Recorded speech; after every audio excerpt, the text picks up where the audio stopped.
Սա երկրորդ անգամն է, որ ես նամակներ եմ ուղարկում Սպիտակ տուն։ Մենք նամակներ ենք ուղարկել նաև մի քանի ամիս առաջ, այդ թվում առաջին տիկին Մելանիա Թրամփին, քանի որ այս տարվա օգոստոսին Թրամփի ուղի համաձայնագրի ստորագրումից հետո հասկացանք, որ թեման այժմ տեղափոխվել է նաև Միացյալ Նահանգներ։ Սպիտակ տուն նամակներ ուղարկելու պատճառներից մեկը նաև այն էր, որ նախագահ Թրամփն անդրադարձել է Բաքվում պահվող 23 հայ քրիստոնյաների հարցին։ Մոտ 2 կամ 3 ամիս առաջ հայտարարվեց, որ Միացյալ Նահանգների առաջին տիկինը հանդիպումներ է ունեցել Ուկրաինայի առաջին տիկնոջ հետ, արտահայտելով իր մտահոգությունները բռնի տեղահանված երեխաների վերաբերյալ։ Ուստի ես մտածեցի, որ սա լավ առիթ է նաև մեր ձայնը լսելի դարձնելու համար։ Արգենտինայում մենք նաև նամակներ ենք ուղարկել նախագահ Միլեին եւ նրա քրոջը Կարինա Միլեին, որը Կասա Ռոսադայի նախագահական տան պաշտոնյա է։ Այժմ սպասում ենք նրա հետ հանդիպմանը։ Մենք նաև խնդրել ենք լսումներ անցկացնել նախագահ Միլեի հետ այստեղ Արգենտինայում։ 2026 թվականի խաղաղության Նոբելյան մրցանակի արշավի շրջանակում կցանկանամ նշել, որ կան հայկական կազմակերպություններ,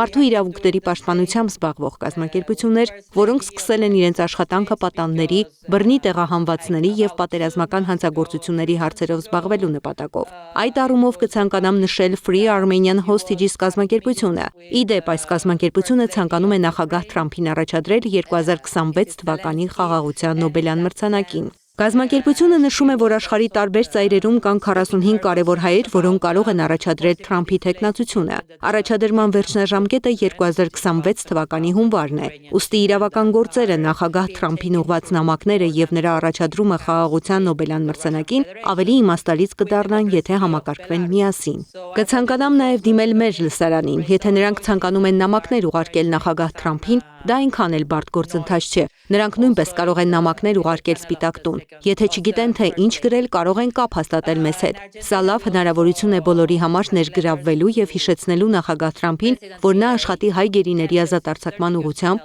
ինչպես նա դա արեց Իսրայելի հարցում։ Իրավիճակը բարդ է Կարմիր խաչի ներգրավվածության բացակայության պատճառով։ Բաքվում ԿԽՄԿ գրասենյակի չլինելու պատճառով Երևանյան գրասենյակը չի կարողանում աշխատել այս ուղղությամբ։ Այնուամենայնիվ, մտածում եմ Ժնևում կազմակերպության գրասենյակին կրկին նամակներ ուղարկելու մասին։ Մենք դա արել ենք անցյալ տարի Վիգենի կնոջ Լինդա Էուջեքչյանի հետ։ Երբ ԿԽՄԿ գրասենյակը դեռ գործում էր Ադրբեջանում, ամեն անգամ, երբ Վիգենից ամենամսյա զանգ չէինք ստանում, գրում էինք Ժնևի գրասենյակին։ Եվ չնայած կազմակերպությունն Ադրբեջանի որոշման փակվել է երկրում, կարծում եմ ճիշտ կլինի կրկին գրել Ժնևի գրասենյակին։ Մենք նաև փորձում էինք արագացնել որոշ գործընթացներ Եվրոպայի խորհրդում։ Վիգենը ոչ միայն Հայաստանի քաղաքացի է, այլ նաև Լիբանանի։ Այս առումով մենք կարող ենք նամակներ ուղարկել Մարդու իրավունքների կոմիտե, ինչպես նաև Եվրոպայի խորհուրդ։ Երբ խոսքը Լիբանանի քաղաքացու մասին է, մենք իրավունք ունենք պահանջելու, որ Եվրոպայի խորհուրդը պատշաճ արձագանքի եւ կիրառի այն մեխանիզմները, որոնք կարող են արագացնել իրավիճակին լուծումը։ Ինչ վերաբերում է կամայական կալանքների հարցերով աշխատանքային խմբին,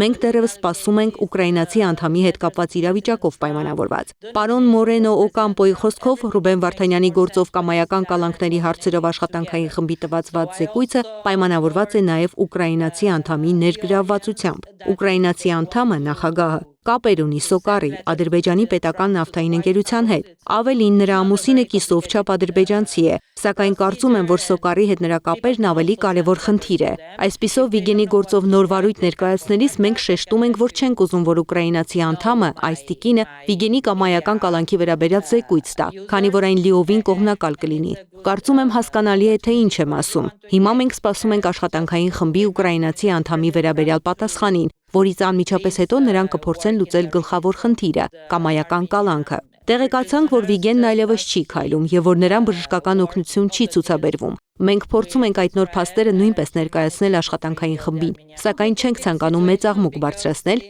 մինչև նրանք չլուծեն ուկրաինացի անդամի հետ կապված հարցը։ Մենք գիտակցում ենք, որ Հայաստանը մեծ ջանքեր է գործադրել մյուս բանտարկյալներին ազատ արձակելու համար 2021, 22, 23 թվականներին եւ նույնիսկ 2024 թվականի սկզբին։ Չենք կարող ասել, որ Հայաստանը ջանքեր չի գործադրում։ Այն, ինչ մենք խնդրում ենք Հայաստանից, օգնելն է մեզ այն հարցերում, որոնք մենք ինքներս չենք կարող լուծել։ Օրինակ Վիգենի ընտանիքը եւ մենք չունենք այն բժշկական տեղեկանքները, որոնք Ադրբեջան ուղարկել է Հայաստան 2022 թվականի ընթացքում։ Ես չեմ խոսում 2024 թվականի մասին, քանի որ այդ ժամանակ սեպտեմբերի 2-ից հետո Կարմիր խաչն այլևս չէր գործում Բաքվում։ Ես խոսում եմ այն տեղեկանքների մասին, որոնք Ադրբեջանն ուղարկել է Հայաստան եւ որոնք չեն փոխանցվել Լիբանանում գտնվող Վիգենի ընտանիքին։ Առանց դրանց մենք շատ բան չգիտենք Վիգենի վիճակի մասին։ Գիտենք միայն, որ նա մարսողական խնդիրներ ուներ, հավանաբար դեպրեսիայի մեջ է, իսկ հիմա իմանում ենք, որ նա այլևս չի քայլում։ Եթե ունենայինք Բաքվի ուղարկած նախորդ բժշկական տեղեկանքները, նույնիսկ եթե դրանք կողմնակալ են, ավելի շատ տեղեկատվություն կունենայինք այն մասին, թե 2021-22 թվականներին